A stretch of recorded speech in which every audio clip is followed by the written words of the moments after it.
What is going on, everyone? Welcome to this week's Pardon the Disruption, where everybody is fully prepared for the show today. I'm your host, Matthew Potter. I am your short sale guy. I'm also your hedge fund connection and also a co-owner of the Family Tree over at Real Brokerage. If any of those will help you out, by all means, reach out to me. Let me know. We're going to go ahead and get into how we do things around here and then introduce our esteemed guests that are here today. So the way that the show works, there are 5 pre-selected questions, which everybody got on the chain earlier today. And ultimately from there, what will happen is everybody gets 45 seconds. They're going to go ahead and answer, and then there's 2 minutes to chop it up. There will be a 6th question, and that one's going to come from our audience. So by all means, comment on YouTube, get in there on Instagram, and you can also text us to 33777 question and have it featured on the show.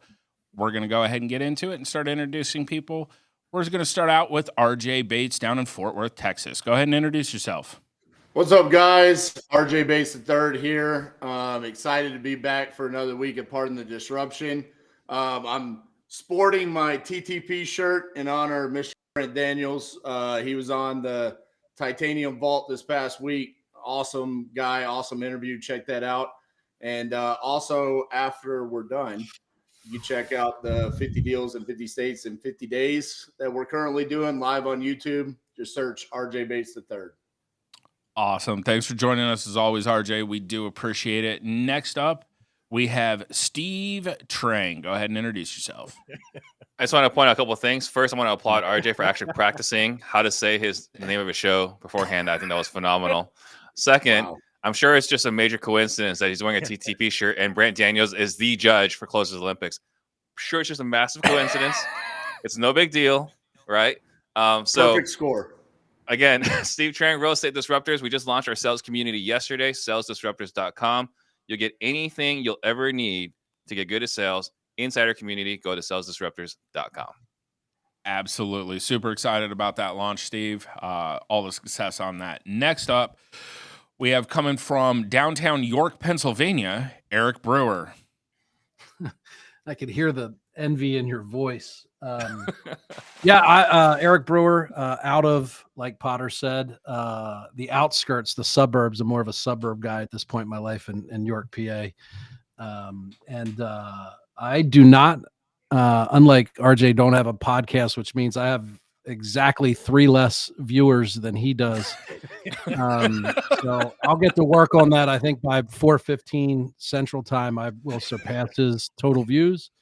I'm just going to actually turn on my Facebook Live and stuff my phone in my glove box, and I'll get at least 10 times more views than he did. So just excited to be here. A little nervous about not knowing the questions, which is not as bad as CJ. He doesn't know the answer to the question. So I think I still have the upper hand. So we'll just roll with it. Awesome. Thank you, Eric. As always, glad to have you back. Congratulations to you and your wife on the birth of your son as well while you were gone. Last but certainly not least, coming to us with that crispy internet this week, we have Chris CJ Jefferson out of Richmond, Virginia. Yeah, no, Chris Jefferson, Richmond, Virginia. It's good. Look, it's good to be back. I missed last week, Potter. Good to see you, Steve. We spoke yesterday. RJ, I'm loving the podcast setup you've got for 50 deals, 50 days, 50 states. It's eccentric. I like it. It's a good look for you. EB, the top of your head is always crispy as well. Crispy as well, my brother. It looks good on you, man. You got mango butter on the top of your head. It looks good. That's cocoa butter. Oh, man. Awesome. Real quick, before we get into it, I did want to give a shout out to our sponsor. We have Tony Javier with 10X TV. That's tvwithtony.com.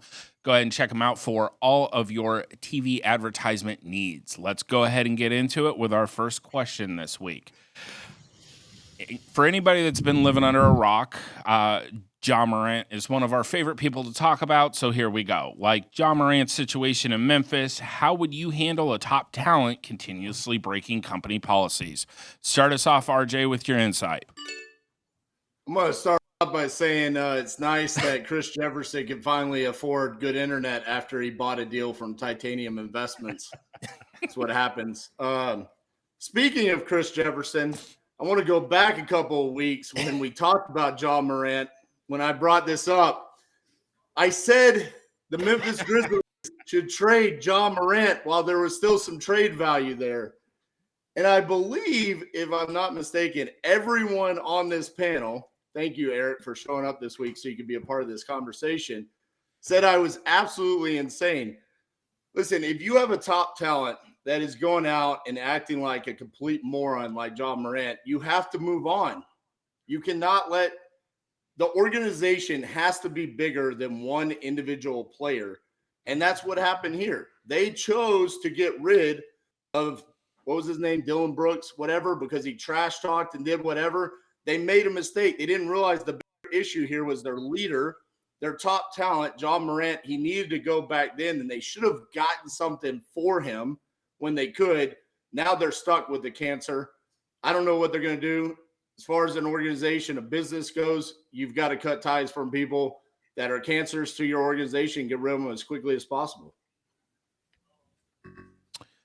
That is well thought out insight. And yes, we've pulled up footage. It looks like RJ is speaking all truth, no lies. Next up, Steve, what are you doing with top talent that is continuously breaking company policies? Getting rid of them. There's, as far as an organization goes, there's just no room for people that don't follow the rules. We've tried it for a very long time. You know, we've talked about Mavericks, PI. They're great in smaller organizations, right? Like, you need talented individuals who are naturally gifted in sales. Works great when you got one salesperson, two salespeople. Once you start growing, you need people that are committed to the team and put the team ahead of them. We need people that will follow policies, procedures, expectations, and so on. If you're going to continue breaking company policy, it's really simple, right? Like, you decided you no longer want to be a part of our organization. So for me, this is pretty clear cut. NBA, we'll talk about that after everyone goes. I feel personally attacked here, Steve. Just want to go ahead and throw that out there. All right, Eric, what about you? We promoted you to host. Out of sales. Steve, Out of sales and into host. Turns over. Well, yeah, I'm a big Sixers fan, so I'm gonna put some good energy out there. I hope we sign JJ Redick as our next coach. And he had an interesting take on this, which at first I was against. And he said Ja Morant hasn't broken any laws, and I'd love to see, where is this rule? We're clear that you can't own a firearm if you play for the Memphis Grizzlies or NBA. I don't think that's the case.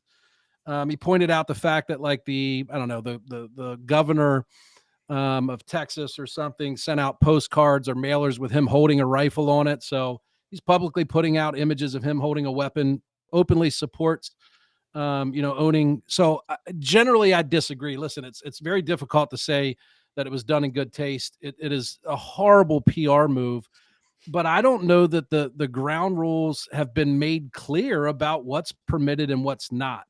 I think he clearly has overstepped bounds, but I think the NBA has to go back and be more clear about the stance they're going to take on having clear, precise rules. The guy is allowed to own a firearm. He's an adult. There's an open carry where he was in Memphis or wherever he was. And I think there's an issue there that needs to be addressed. It feels wrong to me, but I think they could be overstepping.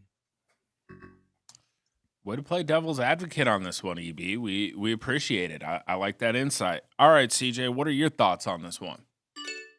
Look, I think top talent is always a tough squeeze. Obviously the situation with Ja Morant, I was talking to my girl about this, right? Like, it doesn't reflect well. It's a tough situation. But I think when you have top talent, as far as breaking company policies, I think ultimately you're required to do two things as a leader. I think one, you're responsible to cut ties, move that person along. But I think also, two, in that process, it's worth having a conversation and trying to educate them from a place of more experience, a place as a leader. Show them and educate them on where they did wrong if they're receptive to it. Acknowledge that, maybe they made a mistake, maybe they did not. But there's no place for it in your organization. Hopefully they can take those lessons as they move forward in business and life, what have you, and make those adjustments. As far as Ja Morant, disappointing the guy, man. I think he made a grave mistake. I know I get Eric's point. I understand what Eric's saying, but ultimately I think the issue here is that as African American, John Moran is representative to a lot of people that look like me, a lot of young kids that look like me, and at the end of the day, man, his behavior is just not reflective of what this is really all about, which is him being an athlete, him being a representative of an organization, and it seems that he's just not taking that serious. And I think that's cause for concern and definitely cause for a trade. I just want to be clear here. Eric said that we need to get rid of Dylan Brooks if he trash talks the king. But, if you go on IG Live, it's okay to be waving guns around because that's not breaking a law. You clearly have me confused. I've never said anybody shouldn't. Actually, I support every trash talker to LeBron. I'll send him. I would personally sponsor him as an athlete. He would. I don't even know if he can get NIL money. Integrity first, home buyers on that jersey. Yes, he would trade in that DB necklace, and it would be IFHB necklace, slightly bigger than the one that he had, because that shit was whack. But yeah, listen. I don't. I'm not saying I don't think the guy should be traded or penalized, and I wouldn't want him near my organization. I think JJ just has a good point. And again, if you listen to what he says, he's not saying I condone it. It's clearly wrong. The kid needs some guidance and some help, and he's got to surround himself with better people. It's a classic example. If you hang around with 5 losers, you'll be the 6th. Like that instant, he didn't think he was going to be on camera. He didn't attempt to. He's riding around with other 22-year-old kids with a bunch of money, enjoying life. And that kid turns his phone around, and he happened to be, they all do it. Everybody does it. I know we hold them to a higher standard, but he's 3 years removed, 4 years removed from having no money, having no supervision, and being able to do whatever he wants with no consequences. It's just a tough situation, man. But the part about expectations being unclear, though, I mean, he had an 8-game suspension. Like, how much clearer could it be, right? And it's not just the Grizzlies; it's the NBA, right? They run a business, and with that business, they need to have a certain presentation, right? Like this not all started. This was like when we were kids, right? Charles Barkley, I'm not your role model, right? Like that was his position. But Barkley was he was fighting people and he was throwing people out of through glass windows. But they want to not have this image, which is basically going back to what we were talking about a couple of weeks ago with the Jailblazers, right? Like an image of thugs. They want to move away from it. And they had an 8-game suspension to make that message clear. And he didn't learn that lesson. So I don't know how much more clarity he needs. I think it's difficult to say that some form of punishment makes the rules clear. I mean, that it's a tricky. Yeah, like $600,000 to think about it. But why did he apologize the first time he did it if he was going to turn around and do it a month later? Because someone. Well, he didn't anticipate getting cut, right? Yeah. But regardless, I think the point here is this.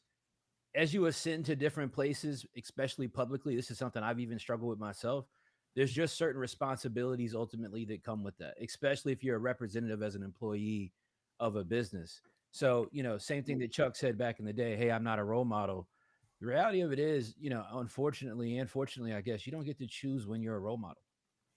When you ascend to different levels in life, it just becomes a personal responsibility. And I get that that's tough, but I think that Ja's got to sit his hat on this and he's got to deal with it. And he's one of the best role models today, Charles Barkley, right? What he's doing right now, I think he's doing wonderful things. But can you just imagine right now, Chris comes into town, we're driving around, and I go IG Live, and I flip it around, and Chris is over here with a Glock just scratching his head. That'd be RJ, man. He'd be in there with a shield, an axe, and a bow and arrow. No, RJ would have his rifle. All right, I'm gonna roll it around. And RJ's scratching his head with an AR. And with a Viking helmet on. It says titanium. And a nail through his nose. But listen, when you sign a $250 million contract, you have automatically signed up to be a role model. Like, that's what you're getting paid for. I mean, you are the leader. You are the cornerstone of your franchise. You are a role model to all of the children that watch you. I'm sorry. He's got to elevate. He's got to mature. I mean, he wanted to get paid what he's getting paid. you got to get over yourself, bro. I mean, this is real life. You can't be going around rolling around. Open carry or whatnot. It's still not okay for you to be waving guns around like that. All right. That one definitely didn't disappoint. And one other thing to point out that was brought up in our chat by Larry is that NBA rules do prohibit a player from possessing a firearm when traveling on NBA-related business, which apparently this was considered. So something to consider. Off season, he wasn't. Shout out to Larry, man. Shout out to Larry. In-house attorney is always good.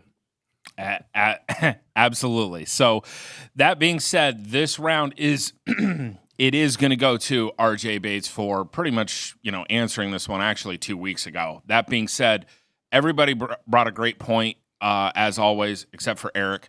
But, Eric did, Eric will do better on the next one. I'm sure of it. So next up, we have, what would you tell the 79% of Americans who think now is not a good time to buy or own a home? What are you going to tell them? Start us off, RJ. Well, I mean, this is an entire panel of real estate investors. So obviously we're going to tell them that we disagree. And it's always a good time to own real estate. I think if you're fearful that it's because of a recession that's coming or anything like that, you can go back in the course of time and see that we always recover and the values continue to go up. I also think that this is a clear-cut sign to those of us that are real estate investors that there's going to be a massive opportunity. Someone has to own these. The demand for the housing is always going to be there. And this is clearly showing that more and more people are wanting to walk away from being the owners of that real estate, which means there's just more and more opportunity for us to come in and get good deals. Very good. Very good. Those are actually very well thought out points there, RJ. RJ's bringing the heat today. All right, Steve, what about you? I think. What the hell? I think that at the end of the day, right, you're always going to need a place to live. And much like what RJ said, values don't go down in the long term. So I read the article and they were saying we think value is going to go up.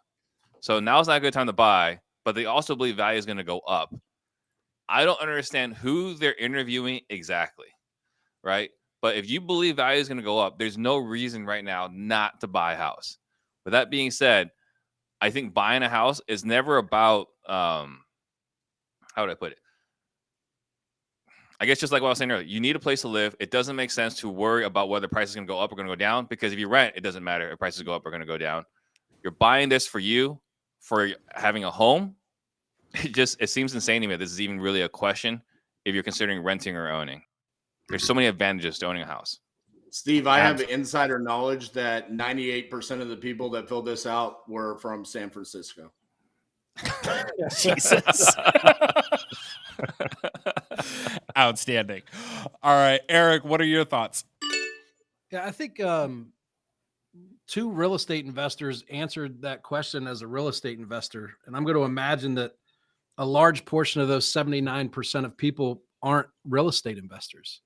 So I think everybody, and if you think about like the variety of demographics across the people that they surveyed, I think each person should make their own decision about when the right time to buy a house is. Listen, there's a lot of advantages to renting. You can move every 12 months if you decide. You can work virtually, right? You can do a lot of things and have a lot of freedom that you don't have if you own a home, right? And you can say, well, you can rent it, but then now you became an accidental landlord. So I think the right time to buy a home is whenever your personal situation deems that it's appropriate and you feel comfortable and you have the financial capacity to be able to weather a little bit of a storm. Because most people aren't going to keep their house for 25 years, let's face it. So the fact that it's just going to go up in value only matters to investors, not to the average American. Interesting take, Eric. Interesting. All right, CJ, what are your thoughts on this one?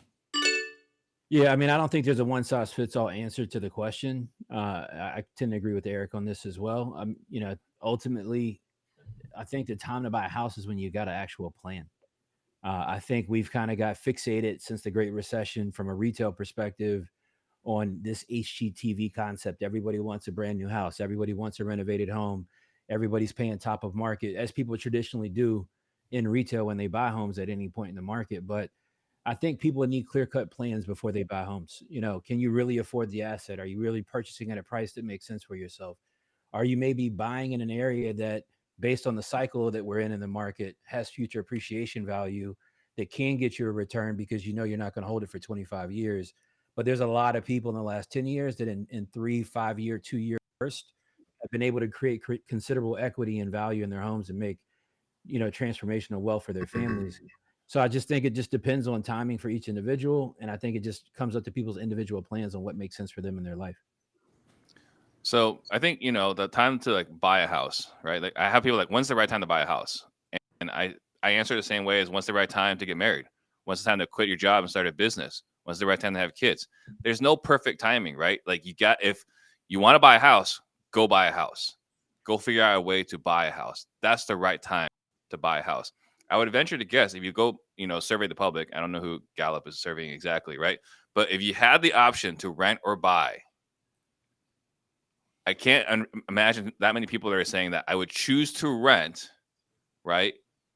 If I can afford to buy, if I can qualify, if I have the down payment, all these other things. I don't know. I just feel like there's something missing inside that survey. Well, I think it's a fair point, but I think a lot of people, I know a lot of people lack education around the home buying process. A lot of people don't know what the FICO requirements really are. I mean, they're actually significantly low. I mean, surprisingly low on buying a home. A lot of people aren't educated on all the different programs that are out here that people that can utilize to be able to properly buy a home as well. And so I think sometimes when these surveys take place, there's probably just an overall lack of education if they're surveying non-real estate investors or agents and things of that nature. So really, there just needs to be more overall education from a retail standpoint of how people can take advantage of home ownership, because let's face it, I mean, this is still, I think, the transformative way to create wealth for the average everyday American is through home ownership, and that takes education and planning. I strongly disagree. TJ. I mean, I think when you look at it as trying to explain to them that this is a way to Eric's point, yeah, maybe they're not going to own the property for 25 years, but there's still an opportunity for you to see a significant amount of increase in your personal net worth over 5 to 6 years. I think the thing that we might be missing here is that younger people that might have been pulled in this are seeing opportunities to invest in other things besides real estate. And maybe that's where they're seeing, maybe this is the future. This is a safer route than what could potentially be coming, because we're going to see it in our next question where this has been rising for so long. Maybe we are at the peak of a bubble. So Chris, going back to your point, you say there needs to be more education. I strongly disagree. There is so much information out there, right? Like there are a lot of realtors posting content on YouTube about how to get qualified for buying a home. It's not that they need more information. It's a general awareness, right? And I think a lot of that comes down to culturally, right? I think that, talking back to what Eric was saying a moment ago, your average of the 5 people that you surround yourself with, I think culturally, we just need to do a better job as a country to educate people that they have options, but not necessarily educate them on the house buying process exactly, because that information is out there. In fairness to Chris, I think he was talking about RJ not having much education in regards to things like housing and FICO scores, and it's at least that was a one-on-one.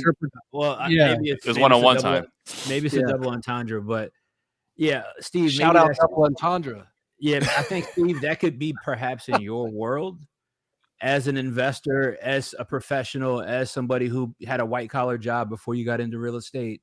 Sure, I think you can make a fair statement from your bubble, your world, your perspective. That shit's just not real what you're saying, bro. There's people regardless of race, regardless of color. This is an income issue, and the large portion of Americans are lower class or lower middle class. That's just the reality of it. And a bunch of people that are in middle class that are really lower class, they just don't know it yet. But that's a different. Shout out to Steve for knowing how to Google. And I love how Eric is talking trash when he's literally in a market where he buys $5,000 shit boxes, talking about how you do. I didn't return your call. You spent 2 hours of your life working a lead, and you don't even have a contract yet, you loser. My FICO score is higher than the average price per house you buy. Well, hold on. Congratulations on your 590. That's a tough one to have. But so the issue in lack of education, though, when I say on the home buying process, everybody knows an agent. I think that's a fair statement. Everybody knows someone who's a realtor. But most of the people who know a realtor, the realtor doesn't even do any significant business. They don't have any significant education on housing products, loan products. There's a lack of understanding around that. And unfortunately, Steve, you're an educator, so you know this. Look, if every question somebody asked me as an educator, they Googled, I mean, come on, man. I'd have less stuff to talk about. But that's just not how everybody functions. It's true. But I was just saying we don't need more information. We need resourcefulness, right? But anyway, that's fair. I would love to have this Don't you conversation with you, someone Chris, have to be at resourceful? a later time. Let's do it. Yeah, dude, I'd like to see this one go deeper. That being said, to Steve's point, I think no pause. I'm done with Brewer already. We're on question 2. So point that round. Yeah, let's go ahead and go to the chat. We got 15 votes. We're gonna give that one up to CJ. All right, CJ, good job. Hey, my man. Tell we me all you know weren't that. Paying attention without telling me you weren't paying attention. We're gonna go to the old chat vote. Hey, dude, his grinder notification went off mid question. Completely distracted. Go. You know what, Brewer? Go ahead and go buy another house on your credit card, bro. Come on now.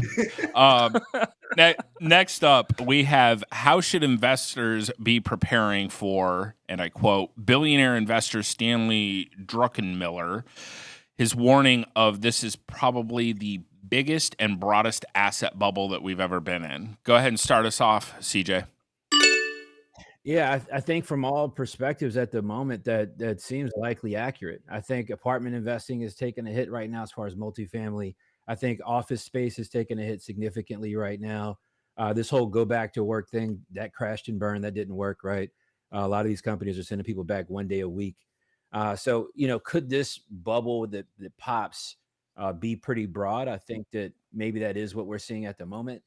How an investor should work through that, look, I know how I'm working through it, and that's moving off debt that doesn't have a ton of equity, stuff that you bought that was kind of lean at the moment, that's cash flowed, dumping that stuff off, and and we've been doing that for the last 24 months. Getting into things, we're still actively buying, but those things we're getting into, we're trying to get into assets that we can be in and out of in 90 to 120 days or less. To try to stay lean, make sure they've got enough equity in it. I think if your purchase parameters as an investor are the same today as they were 24 months ago, you're not running a smooth business right now. Very nice, very nice. All right, next up, RJ, what about you? What are you doing with the broadest asset bubble?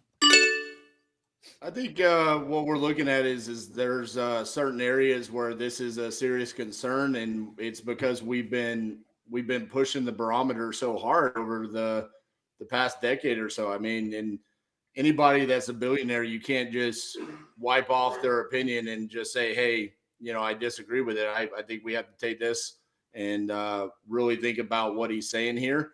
I from a real estate perspective, I do think that there are going to be certain markets that are going to have some significant issues moving forward in the future.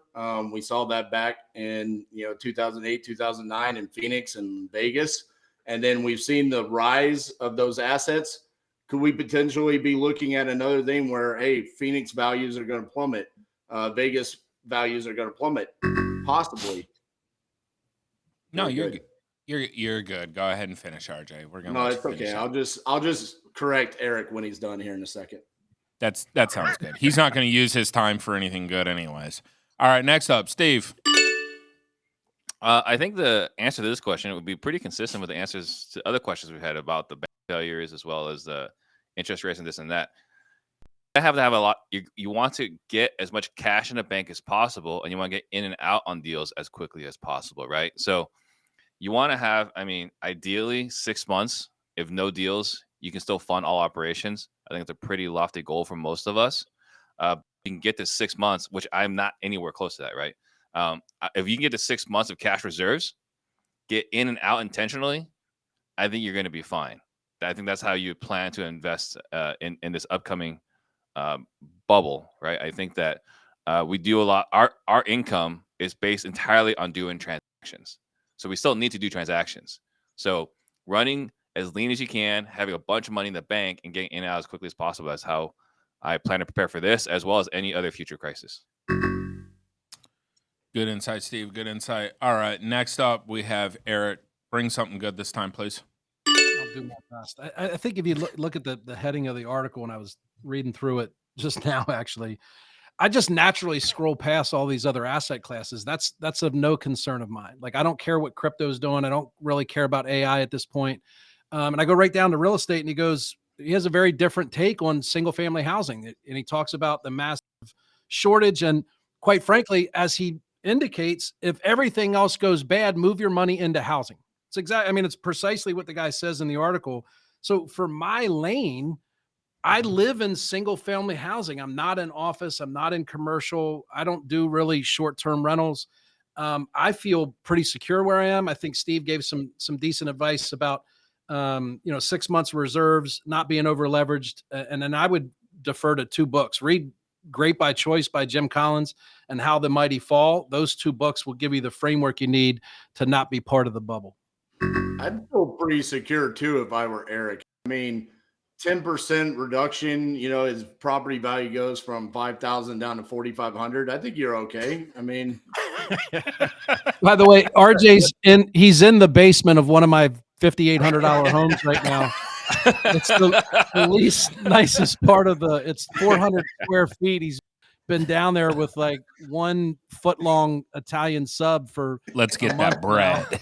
Yeah, like my man's down there with some rations and like a rifle, and probably shoot a squirrel after this for a snack when he's done. But listen, we do just fine here in PA, and no one has said affordable housing yet, and we're almost 40 minutes into this. So it's coming. I'd love to be the first. Shout out affordable housing. It's coming, baby. Shout out affordable housing. Whoop, whoop. There are to RJ's point. Look, I've never been to York, PA. I probably never go into York, PA unless Eric asks me to. And then even then, I could be hesitant because I don't know what's going on up there. I got to look at the crime reports and all those. If there was something going on, you would know about it. There it is. And that shout out to John Moran as well. So look, here's the deal. There are markets to Eric or RJ's point. There are markets that will see less reduction based on price point. You have some of these markets, especially in the Midwest, some of these smaller cities, where the majority of housing is cash flow housing, is what I look at it as, where it's not fix and flip properties. They didn't see vast appreciation in the market. They're cash flow products. I think those markets will be less hit than, look at Phoenix, Arizona. I was looking at data on Phoenix, Arizona the other week. I mean, it looks like somebody came into Phoenix with a sledgehammer and hit the market out there, right? So I think you're welcome. Jokic did that. So I think it just depends on where you're at, what your perspective on this might be. So Eric is right for him, but that could be different for somebody else as an investor. I'm sorry. Did you just literally repeat my answer and then claim it as your own and then give credit to Eric? No, I gave you credit. I gave you credit. One thing I saw when I was doing research as well is that in the basement that RJ's in that particular school district, they just the reading comprehension test scores, man, they just don't hit. They just don't hit strong. RJ had a good point with Phoenix, Arizona. Let's go ahead and quote that. No surprise that the guy with the lowest FICA score on the panel is asking for credit. and surprise, he's not going to get extended the credit he wants. It's like, RJ, you've been here before, bro. You should know how this works, right?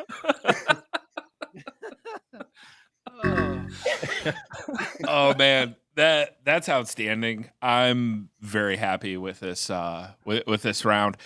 I am going to go ahead and throw this one to Brewer, and the main reason why is even though he actually read it 3 seconds before he answered, I did the exact same thing when this article was sent to me earlier today by a colleague, and I was like, you're making a case for actually real estate is probably going to be your best and safest hedge against what's occurring.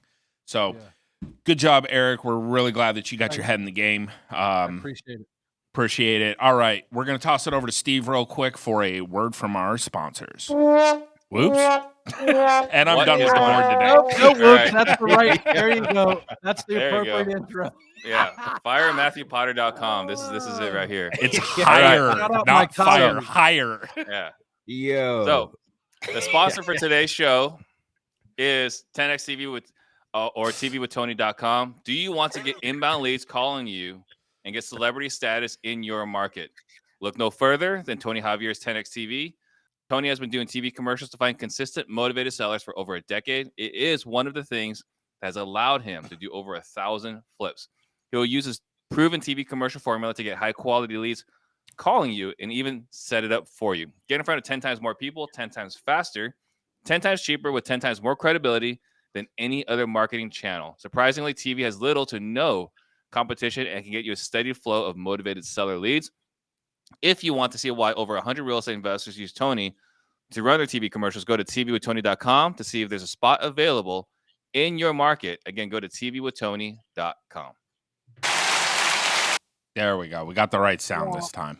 Shout out to Tony Javier, man. Exactly. Shout out to Tony on that. Thank you. All right. Next up, just like Guardians of the Galaxy is about a group of heroes, who is the group leader of PTD? Start us off, Eric. My gosh. This is horrible. Can I pass? Nope. So I have to give I either have to be an egomaniac or give one of these scrubs a compliment. I mean, I guess you could throw Leon and Jimmy V in here as well.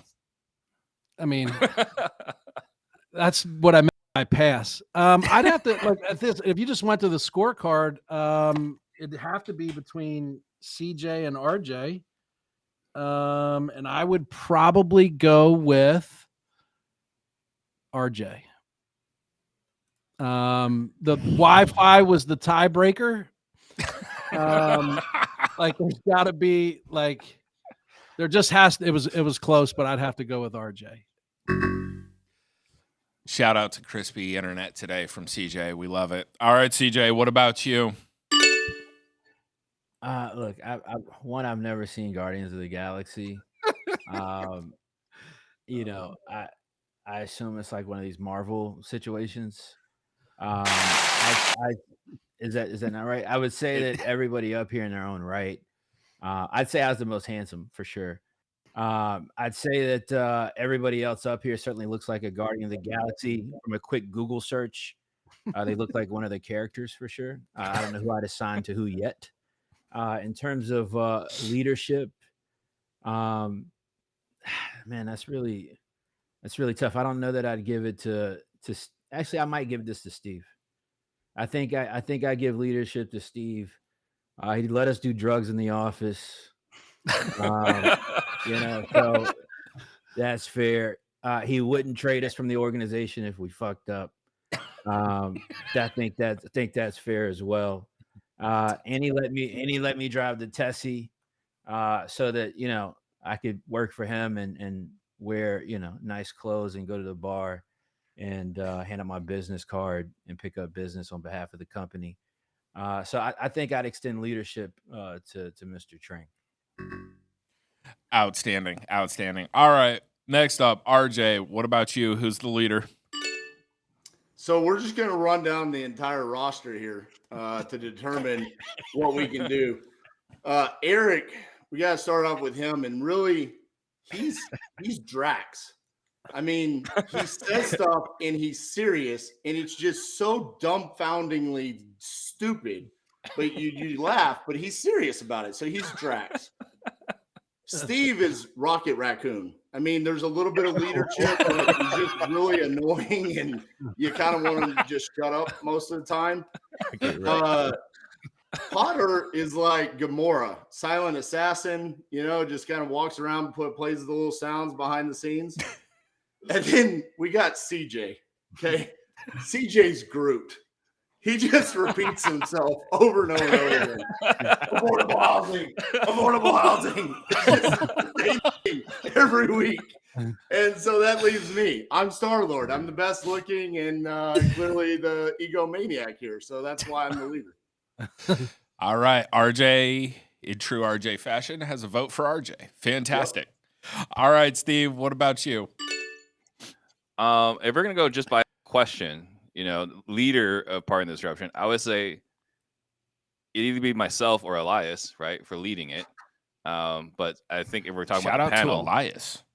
If we're talking about the panel, I would say myself, just for putting this group together, identifying amazing talent, right? We got Ja and RJ Bates, right? So we're able to find the right talent to put together and then creating an environment for everyone to succeed. But we're just talking about, for this instance here, this particular show. But everyone here is also a tremendous leader, right? I think in their own right. Eric's got multiple organizations. He's been able to elevate himself and have multiple leaders within it. I get to look into his organization, with great admiration. What Chris has been able to do with his community. I reached out to him. It's like, hey, I'm starting my own community. Help me do what you've done. And RJ, I think if I ever want to learn how to figure skate, I think he is the best. This is why you're Rocket Raccoon. When did he stop talking? Scene's in all seriousness, I think RJ always brings it. He always comes in the most informed on all these shows. Him and Leon. So I think does he though? Yeah. He sound nonsensical, but there's meaning behind it. There's something behind there. Something there. You just have to look really hard. No, RJ does this thing I heard about a long time ago when I was a kid. And they said that if you don't know nothing, grab the paper every day and just read the headlines. And then when people are having smart, intelligent conversations at work, they're talking about topics in depth, just come in and just scream the headline in the middle of the conversation, and everybody will think you're smart. Shout out to RJ Bates III. Listen, CJ, here's the thing. When people can't stop talking about you, that's one sign of being a leader, because you're always looking at me. That's why the three of y'all follow me, because you're always talking about what I'm talking about. See? That's why you can't stop talking about me, CJ. That's why your job. We love it. That's not. Who's Dylan Brooks? Oh, Eric by far. Without a doubt, in my mind, it's Eric. Oh, yeah. He'll just walk up and say stuff like, "Hey, Eric, I like your shirt today," and he'll say something completely unnecessary. Your mother. Yeah, exactly. That's Eric. It's for more reasons than that, Steve. It's because he talks a lot of trash and he averages 4.5 points and 1 rebound. That's the main reason.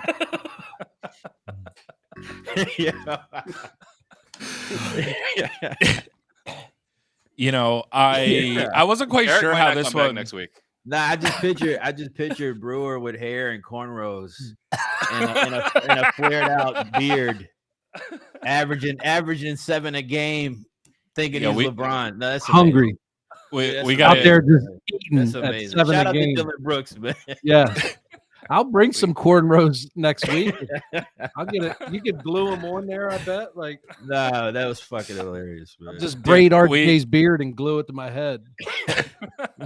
We definitely need to get the media team on that one. That was an amazing round. Shout out to RJ Bates. You're going to get the point on this one merely because you did the deep dive and named off everybody on there. Dude, you put your crew together. We appreciate that. Absolutely. So two things. Number one, go ahead and comment in our chat for question number 6. Let's go ahead and ask those questions to see what we're going to go ahead and discuss as our 6th question. And real quick, before we get to our next one, going to shoot it over to Steve for a word from our other sponsor today. Yeah, just like what I was talking about earlier, we launched a sales community. I brought Ian Ross here. The guy is a very gifted salesperson as well as a sales trainer. I've had the opportunity to connect with a lot of different people, and I just by pure luck been able to connect with him, and he subbed for me quite a bit while I was out of the country, and the reviews I got from our clients were outstanding. So I know we picked the right person to lead our sales community. So if you guys need help with sales, we have everything I've ever recorded as far as coursework and live events inside our Discord for $97 a month. I think it'd be insane not to take advantage of that. If you ever thought about checking out any of our sales education. So salesdisruptors.com, $97 a month. You'll have all the tools you'll need to be successful in sales. Fantastic. Thank you, Steve. We appreciate that. All right. Question number 5. Here we go. Just like the Spurs obtained the first pick in the NBA draft and are potentially drafting Victor, I can't even pronounce it. Like, dude, I'm gonna butcher it. Smith. How much are you willing to give up for an unproven top talent? Go ahead and start us off, RJ. This is an interesting question because I don't think that I'm willing to give up a whole lot for an unproven talent there when it comes to business. But simultaneous to that, it was funny. In one of my calls this morning during my live, I was potentially going to buy this young lady's house. And then as the conversation continued to go, she sold me on herself and she wants to be a part of our team. And what I gave up was, you can come to my 2-day boot camp and I'll teach you what you got. And that's going to be the interview process.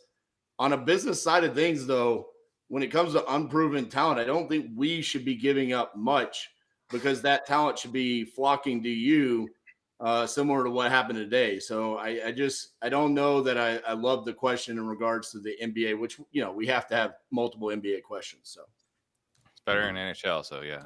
Calm down, figure skater. All right, next up, Steve. What about you, boss?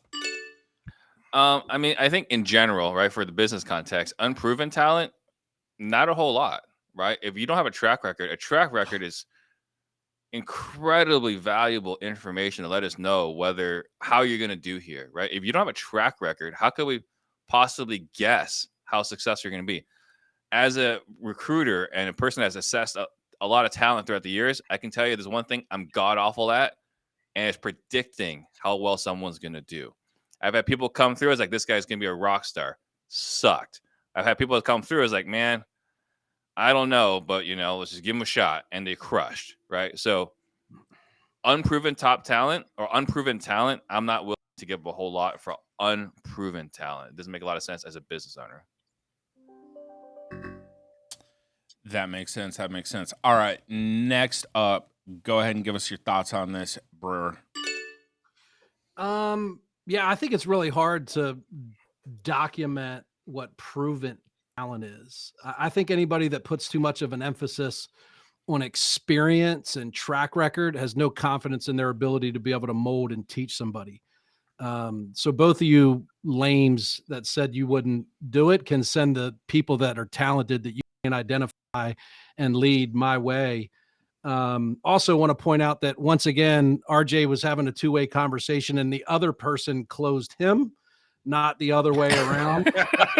Happens quite a bit apparently. So listen, if you can't see that young man, whether it's unproven or not, is a generational player, you have no business being in the game. I would sell, there's maybe a handful of untouchables in the league, if we're talking about that example, that I wouldn't give up to get that young man. They're talking about he's the greatest talent that ever has come across any professional sports. I think anybody that's paying attention can see that. And as a leader, you got to be able to see unproven talent, because let's face it, proven talent's not generally out there looking for opportunities. So I have a tremendous amount of ability in our confidence to be able to mold unproven talent into proven talent. Like that perspective there, Brewer. I really do. All right, CJ, what are your thoughts? I'm in alignment with Eric, man. I mean, I think as coaches, as leaders, I think it's our job to spot unproven talent. Sometimes I think that's the best talent. Some people just have the intangibles. They have the things that it takes. Sometimes they even have the things that they don't even realize. Sometimes you bump into somebody that's just got the gift of gab. They know how to have a conversation. They're charismatic, and they may have no idea. But that's somebody that could be an incredible salesperson. They just need some coaching. They need some training. They need some leadership. I think it's okay to take riders on people like that and take chances. I mean, this kid Wemby, I guess the question is based on him, but this kid Wemby coming into the league, I mean, I don't think we've ever seen anything like this kid before. What that does or doesn't mean, does he get prone to injuries in a year? Like, who knows? But I think something like that, you do whatever you can to get the person in the door. And you got to trust your infrastructure, trust your systems, trust your processes, that you can teach, educate, and inform the person you're bringing in to rise to the top in your organization. So I just like to point out real quick. Get the question? Yeah, neither CJ nor Eric actually answered the question. They're just like, yeah, unproven talent. I bet one of us okay. two win. I'll bet one of us two win. But why? You were just talking about something else. You decided I don't want to answer this question. You didn't even So discuss the actual situation. It's centered around one person. What are you How much giving are you up? willing to give up? Your Well, first of all, they didn't give anything up, so it's not even a relevant question. They didn't give up anything. Question. They got the lottery. It doesn't make sense. So you agree with me? That was no, never. This is what all I'm saying. You use your discernment and you look at and evaluate talent, and then you determine at that time what you're willing to give up. There's no baseline to say, hey, I would be willing to give this up for any talent that I come across. I mean, talent for what? There's multiple pieces to a business, multiple pieces for an organization. Zero. You're evaluating different things about different people, and sometimes you're agreeing with me and RJ. Yes. Well, no, look, because RJ just gave somebody a chance. He just gave us this story about his charitable giving for the 50 days, 50 states, 50 whatevers, and he's talking to a seller. She convinces RJ. She's so good, like Eric said. She's so good. She convinces RJ, hey, I could do a better job doing you than you can do. You're absolutely right. You know, that's amazing thing. Why don't you give me a job? I see you on live on YouTube. I don't know what you're getting done over here. Why don't you let me come in at the Closers Olympics? So we understand that you don't know what closing is like, but really great closers allow the other person to sell to them. See, I didn't have to do anything. I convinced her that she was closing me. That's what great closers do. You and Eric wouldn't understand. It makes absolutely no sense. So just to clarify, CJ actually's answer is in alignment with ours. So Eric, what are you willing to give up for a person? You say this guy's got excellent potential, because that's what I heard you say. This guy's got excellent potential, not talent. What are you willing to give up? Well, I'll give it to you this way. They said had the Charlotte Hornets won that pick, it would have increased the net value of that organization by $500 million. So in my eyes, if I gave up anything less than $500 million and I got that in exchange, I would have made a good deal. So you're a Sixers fan. Are you giving up Embiid? Yes. That's crazy. That dude's gonna break. No, I don't know. I don't know that's crazy. I don't know that's crazy. I'm not a Sixers fan, but Embiid's brought no titles to the organization. He's injury prone. He hasn't played well with others. And this kid Wemby's younger. RJ, let's be honest. Do you even know who we're talking about? Like, I don't think there's no way he has no idea. He doesn't play hockey, RJ. Bro, yeah. I just want y'all to know. I know 10 times more. He's not. We're not talking about Groot from Guardians of the Galaxy, man. RJ, what's the most remarkable play you've ever seen Victor make? Fadeaway three. No, he got his own rebound off a fadeaway three and dunked it. Like you just check out, dude. Tap out. Like I'm seeing out. Are you really going to? You watched YouTube highlights as you know more about this? But Eric, going back to it's the only time it's ever been done in the history of the game. So like, Eric, no going one's back, right? ever done that. It's a freakish play. He did it in the just the natural course of a play, and it's the craziest thing anybody's ever seen. You never saw it. Like this is not your. This is. Potter, and you made the comment about the NBA. He didn't even answer the question. He's just rambling right now. Yeah. What are you willing to go? So like. I answered it. Anything less than $500 million, and I would give him for your business. This is another example of you wanting me to close you, RJ. Is this what you want me to do? For your business, right? Because look, you've got an incredible organization, right? Benmont is incredibly talented. I would Before give up he came over if I had to a Benmont for someone I thought was 1.5% better. And listen, everybody in the organization should have a balance between security of knowing that they're appreciated and respected, and also some anxiousness about always being replaced. Did you say 1.5%? Yes. Holy shit, you're a savage, bro. No loyalty. 1%? Depends how you factor it. 1.5. I just want to point out, RJ, he's got a different pizzazz since he interviewed Brent Daniels. I got to check out the view count. He's just moving with a little different. He's coming with that heat. He's standing up. It's just he's got a new sign in the back. I don't know what happened to the other one. I finally got You know talent on the exactly what podcast. happened to the other one. Hey, let's be real. Shout out to 50 Shades of Sales over there, RJ. We my appreciate God. you. Before you move on, Potter, real quick, I want to give a shout out right here. They've got a comment here in Times Masquerade. I want to get into real estate just to have fun those guys seem to be having. There we go. Appreciate That's why we do what we do. That's why we do what we do. All right, fantastic. That go round. Not gonna lie, my computer apparently caught something from CJ's. My RAM's not working properly, so I'm floating out here in space right now, so I can't even see the chat. That being said, definitely appreciate it, and I'm going with Eric on this one. I know I'm gonna probably catch some heat for that answer. No, it's not a non-answer, though. I mean, he did answer, actually, ironically enough, like 6 times. You just didn't like the answer, Steve. And I think we actually had a conversation about that earlier Steve admitted earlier he can't recognize talent, so it's no surprise that he doesn't think I won that round. Potter was doing so good. And Bro, hey. Look, it's between you and Brewer right now. Who knows? Maybe Chris ends up getting the next question right. Then we got a 3-way showdown. Like, I don't know. It's gonna get wild. All right. So next up, question from our audience: when will be the next best time to build if you already own the land? And what are the economic factors to look for in the market to signal that it's a good time to build? Start us off, Eric. I mean, certainly the cost of construction's got to be a major part of that. We have a bunch of parcels of land. Some I'm going to give away in Dallas, Fort Worth, because who the hell would ever want to build anything there?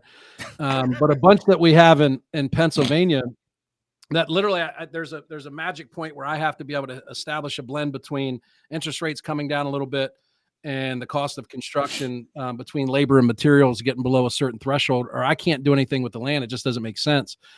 So from an investment perspective, I need those two things to get down in order for me to be able to do anything with those pieces of land and build. If you're thinking about building a house and you're going to live in it, again, this goes back to, I think, an earlier question. Each person's going to have a different sort of threshold for what they can afford, where they feel safe. So I think you're going to have to either take a leap of faith right now and know that interest rates are higher than they were a year ago. Building materials and labor from what I'm seeing with hiring contractors is not getting too much better anytime soon. So I wish I had better advice for you. You're just going to have to make the decision when you're ready. All right, CJ, what about you? When are you building? I mean, look, I'm not building at the moment. I've built a lot of houses over the years. I think it's situation specific, strategy specific. If you're building to build for rent, I think now's a good time to implement that strategy. I think building properties as new construction that have minimal to none, deferred maintenance is a great strategy at the moment.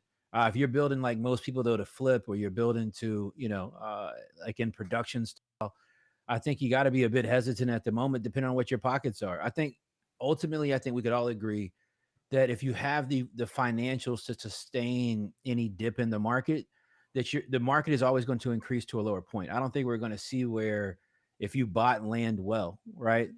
These parcels Eric's got, for example, if he bought these at a really strong, great price, say before he would wholesale it or sell it off to somebody else. Look, it's something to evaluate and look at. Construction costs have gotten pretty high over the years, but in recent months, they have started to come back down also. So I think it's just all trackable. It depends on what your strategy is. But I think it just certainly could just depend. Very nice insight, CJ. We appreciate it as always. All right, RJ, what are you doing with those 10 parcels that you're trading with Brewer for his 5K York, Pennsylvania house? Go. Smoking. I'm on a micro level to this specific person because you're asking the question. I'm going to say you're not going to build. You should sell the land because clearly this is not something that you're doing on a high level. And right now there's enough people out there that will buy that land from you for you to make profit and move on to something that you're currently actively doing probably in your business. On a larger scale, if this is just like a generic question, I'm going to say that you should probably do it now because I don't see construction materials coming down. I don't see the labor coming down. I don't see anything getting better than it is right now moving forward in the future. So you better get it built so you can get it sold. All right. Two answers on one question. Impressive, RJ. All right, Steve. What about you? Eric's given all day.